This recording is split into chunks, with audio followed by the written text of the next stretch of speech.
Hallo und herzlich willkommen zurück zu einem neuen Fly Universe Video. Heute mit einem kleinen FEC Schnellstarter Guide, vor allem fürs Low Level. Ja, letztes Mal habe ich ja ein Video gemacht mit eigentlich so allem wirklich, was man so zum FEC wissen will und muss. Also wirklich so die auch Erfahrungen einfach vom letzten Mal.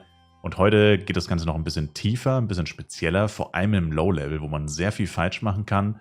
Und ich habe es bisher tatsächlich noch nicht gemacht, weil ich einfach keine Zeit hatte. Ich habe mir gerade mal meinen eigenen Livestream vom letzten Jahr angeschaut und habe meine eigenen Fehler analysiert und glaube, dass ich jetzt, ich meine, es ist nicht wirklich kompliziert, aber dass ich jetzt die perfekte Startmethode gefunden habe für alle Leute, die mit 8 Chars genauso starten wollen wie ich damals und sich, sage ich mal, mindestens eine Stunde sparen werden, wenn sie die folgenden Tipps eben berücksichtigen. Und ja, mein größter Fehler ist natürlich einerseits, dass ich Streamer bin. Das heißt, ich level grundsätzlich schon mal langsamer und schlechter, weil ich nebenbei den Chat lese und mich ablenken lasse. Gucke dann in den Cash-Shop und lauter solche Sachen. Gut, das wollen wir jetzt gar nicht drüber reden. Aber ich habe letztes Mal nach 2 Stunden 23 Streamzeit Party Level 10 erreicht. Und das war eigentlich mein großer Fehler. Weil es hört sich jetzt natürlich ziemlich brutal an, 2 Stunden 23 für Party Level 10. Aber das Schlimme daran war, dass das wirklich eigentlich das Kernproblem ist am Anfang, warum man nicht vorankommt. Vor allem mit den 8 Charaktern. Weil, solange die Party nicht Level 10 ist, kannst du sie nicht auf Schaden stellen oder auf Contribution auf Englisch. Und solange die Party nicht auf Schaden ist, so lange wirst du heftig strugglen. Und das Krasse im Low-Level ist, dass selbst wenn die Party auf Schaden ist, die Leecher trotzdem ziemlich viel XP bekommen und du denen gar nicht mal so schnell davonlevelst, wie viele immer denken. Sondern ganz im Gegenteil, die können richtig gut mitleveln und du outlevelst die gar nicht so schnell, wie es immer dargestellt wird. Und wenn es doch mal soweit ist, na, dann stellst du die Party auf Level, aktivierst Amplis, aber ich greife vorweg. Also, was würde ich also anders machen, beziehungsweise wie würde ich es machen? 8 Charakter, ich meine, das ist im Endeffekt der gleiche Text, der ein bisschen abgeändert vom letzten Mal. 8 Charakter, immer eine Party auf Schaden. Wie gesagt, das ist unser großes Problem am Anfang. Wir können die Party noch nicht auf Schaden stellen. Und wir packen die Party dann immer nur dann auf Level, wenn es nicht anders geht. Wie zum Beispiel am Anfang. Also müssen wir da eben was anders machen. Und dann Main Character ist natürlich auch klar. Ich beziehe mich jetzt hier hauptsächlich auf den Mage. Mit anderen Klassen könnt ihr das meiste eigentlich übernehmen. Ein paar Sachen natürlich nicht. Sowas wie später Hit-and-Run Elementor oder Hit-and-Run Mage, was ich jetzt hier auch gleich noch erklären werde. Aber grundsätzlich, die meisten Tipps hier könnt ihr trotzdem auch für andere Klassen mitnehmen, weil ich eigentlich schon erklärt habe, die 8-Char-Taktik ohne Hit-and-Run Main Character wird einfach nochmal deutlich schwieriger, also auch eher nicht so zu empfehlen. Genau. Ja, dann auch hier wieder das gleiche Punkt 2. Wir starten mit der General Louis Quest und da habe ich tatsächlich beim letzten Mal einen minimalen Fehler gehabt, also ich habe eigentlich das Richtige gemeint. Also ihr macht die General Louis Quest komplett durch. Also ich würde es schon empfehlen, weil sie geht echt schnell und ihr kriegt ein paar Inventarplätze davon und auch einiges an Penya wiederum. Mal 8 müsst ihr immer rechnen, also ja, selbst wenn es nur 10.000 Penya sind, ihr kriegt mal 18.000 Penya. Ist nicht die Welt, schon klar, aber damit kann man sich einfach ein paar Tränke kaufen, was einfach immer chillig ist und die Quest geht wie gesagt echt schnell, plus ein paar Inventarplätze sind immer nice. Das einzige Problem ist die Papillon Quest, die ist für Level 5 oder so, die könnt ihr nicht direkt mit abschließen, ist aber nicht so schlimm.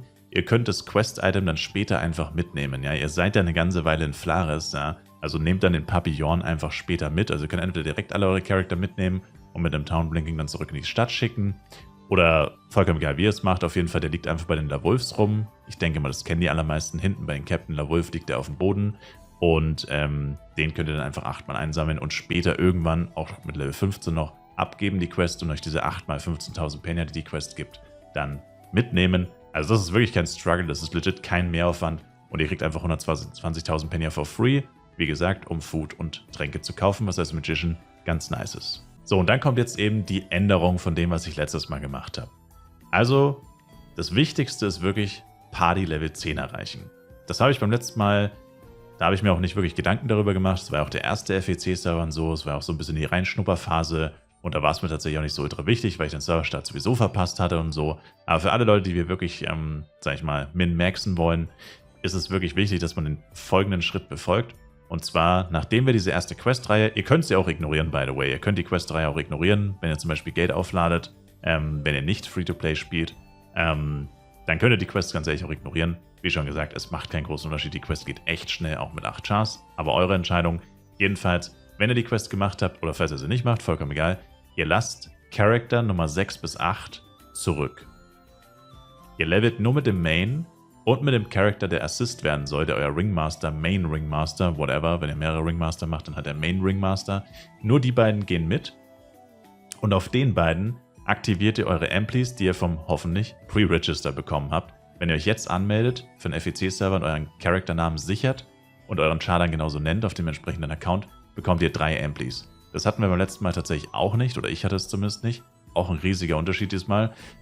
Aktiviert mit den beiden direkt Amplis und mit dem Main-Character am besten auch noch direkt einen Upcut-Stone, kommt drauf an, ob ihr den habt oder nicht. Aber auf jeden Fall Power-Ups, ja, ist egal.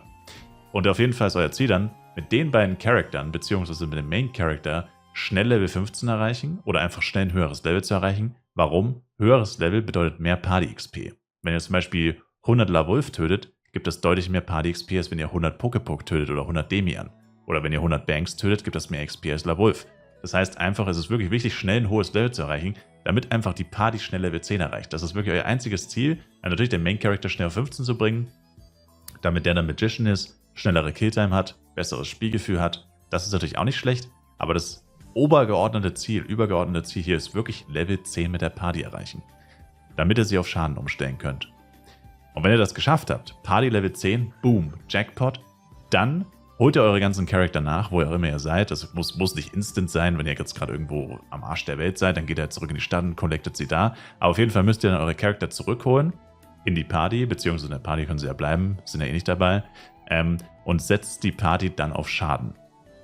Und dann sind wir wieder an dem Punkt, was wir schon besprochen haben, ändert ihr das nur noch auf Level, wenn euer Main-Character den Liedschern davon levelt. Das heißt, wenn ihr 19 Level über den Liedschern seid, noch ein Level up würde bedeuten, ihr könnt sie gar nicht mehr leveln. Dann immer Bremse, Stopp und ihr setzt die Party auf Level. Und logischerweise ist es so, wenn die Party auf Schaden ist, aktiviert ihr grundsätzlich nur Amplis mit dem Main-Character. Und wenn die Party auf Level ist, dann aktiviert ihr eure Amplis von den Leechern.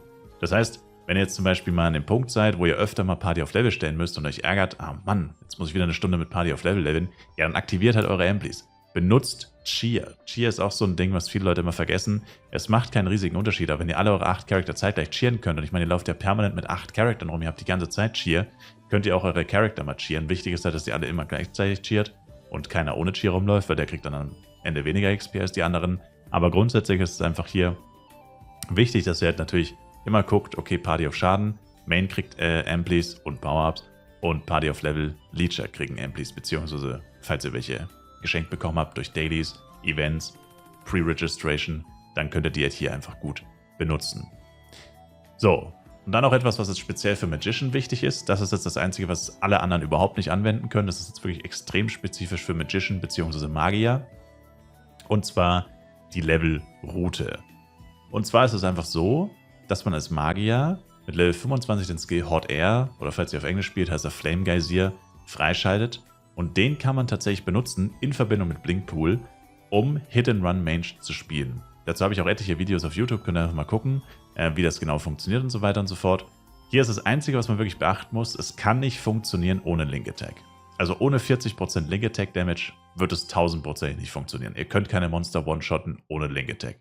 Wenn ihr Link Attack habt, plus gegebenenfalls Power-Up, kommt es auf die Level-Differenz zwischen den Monstern und euch an. Sollte es in der Regel eigentlich schon möglich sein, dass ihr teilweise Monster one-shottet, wenn sie vom Element Wind sind. Ich habe euch die Monster auch hier einfach mal aufgelistet, das sind eh sau wenige.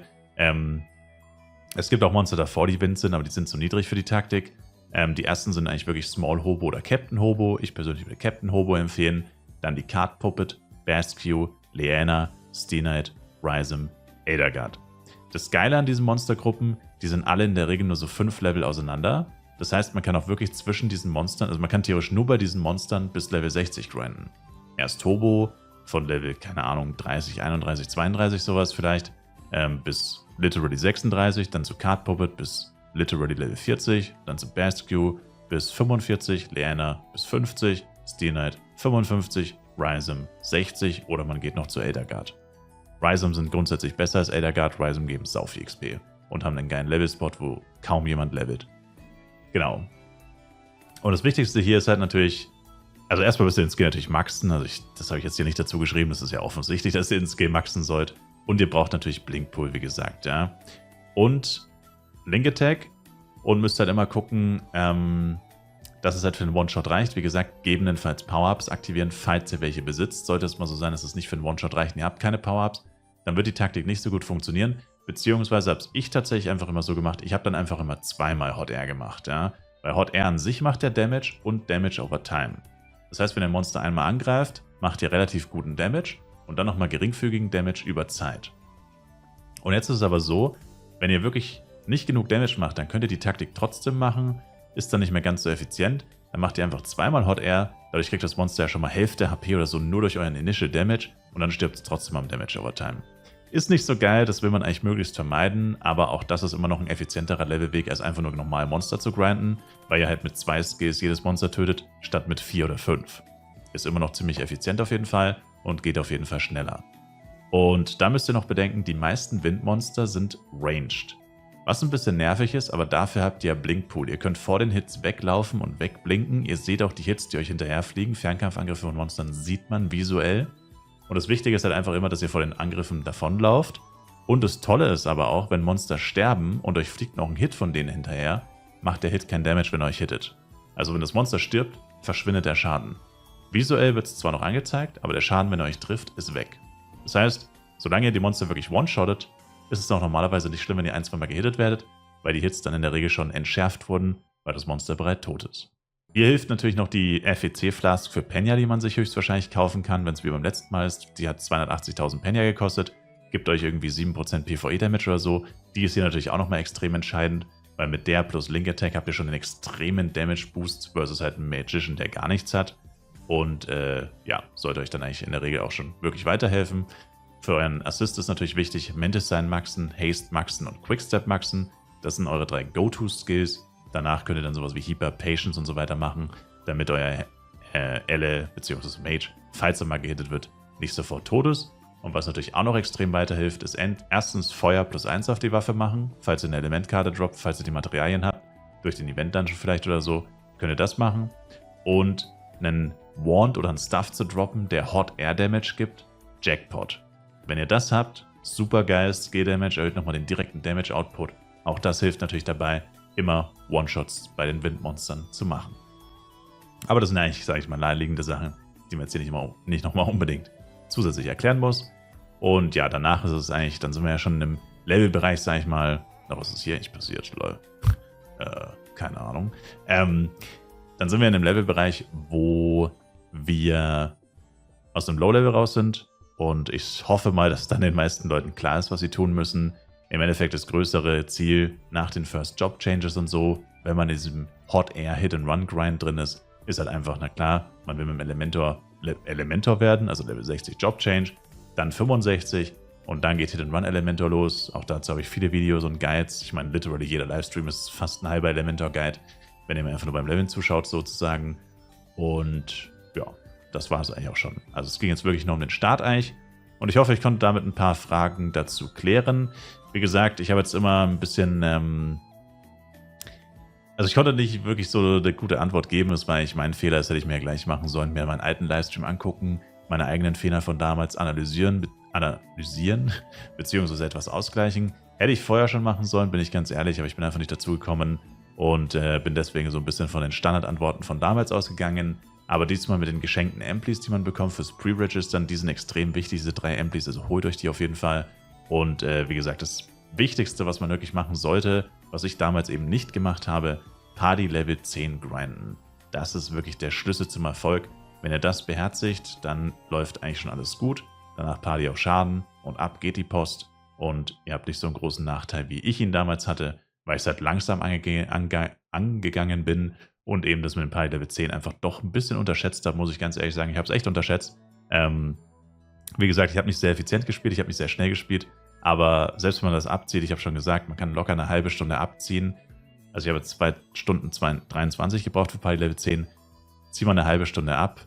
Wie gesagt, wegen Streamer und so weiter. Intro war, glaube ich, auch noch dabei. Auch nochmal 5 Minuten. Egal. Jedenfalls, wenn man das alles abzieht, sind wir noch bei knapp 2 Stunden. Und das ist einfach zu viel für Party Level 10. Ja. Also es sollte irgendwas zwischen 1 und 1,5 Stunden hoffentlich nur dauern, bis ihr Party Level 10 erreicht. Und alles danach geht dann wesentlich schneller, als es bei mir damals ging. Danke euch fürs Zuschauen. Ich hoffe, ich kann euch mit dem Video weiterhelfen. Würde mich sehr über ein Like, Kommentar, ein Abo von euch freuen. Und wir sehen uns dann hoffentlich im nächsten Video wieder oder im Livestream. Twitch-Link in der Videobeschreibung. Macht's gut, haut's rein und ciao, ciao.